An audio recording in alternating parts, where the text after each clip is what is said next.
Bakit? Ano ba kaso niyan? Nahulihan ko ng damo eh. Sige, pasok mo sa loob. Paimbestigahan mo kay Montalban. O, Montalban, O, ano yan? damo na naman yan eh. Pinahirapan ako niyan eh. Ikaw nang bahala dyan ha. Iwanan mo na yan. Pangalan? 1, Apelido? 2, 3, 1, 2, 3. Saan ka nakatira? Numero ng tahanan mo? 4562 Street. 4562 Street. Corner 8910 Avenue. Corner 8910 Avenue. Puro numero po. Pasinyo gobyerno, sila naglagay eh. Talagang kayo, wala na kayong pagbabago. Eh kung magbabago ako, salbahe ang dating ko. Mabait ka ba? Oo, pinagli ako sa anghel eh. Gano'ng katagal ka na nagdadamo? 2 taon ho. 2 taon, ha? Pero may epekto nito. Maganda. Maganda, ha? Lumalakas yung katawan ko. Hiyang, ha?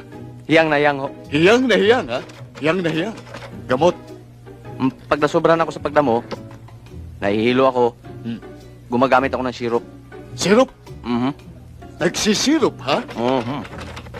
Sa dalawang tinanong ko sa'yo, masama ang dating ng marijuana. Masama talaga yun. Kayo ba yung nagmamariwana? Nung araw, Ano epekto? masama, kaya tinigilan ko. Nagagamot kayo? Hindi. Hindi kayo nakakasakit? Hindi. Sinungaling! Sinisigawan mo Walang taong hindi Sinisigawan mo na ako! Nagkabaliktad ng sitwasyon. Bakit ka tanong ng tanong? Sagot kayo ng sagot. Juan!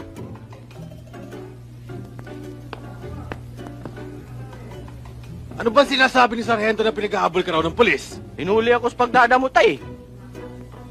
Bakit? Boss, mas maba magdamo? Hindi ba niyo alam na masama magdamo? Eh kung ako nagdadamo eh. Ganon, ha? Magaman nagdadamo. Anak, ilabas mo nga yung damo. Pakita mo nga sa kanya. Ito, O, anong marka ng damo na yan? Barit. Meron ba barit? Yun yung pagkain ng kuneho, ng kambing at ng kabayo. Anong trabaho mo? Kutsero!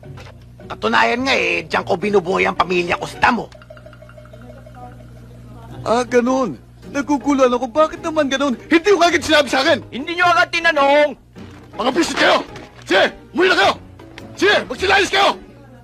Wala ba kayong kabayo sa inyo? Mga bisit! Pampihila kayo!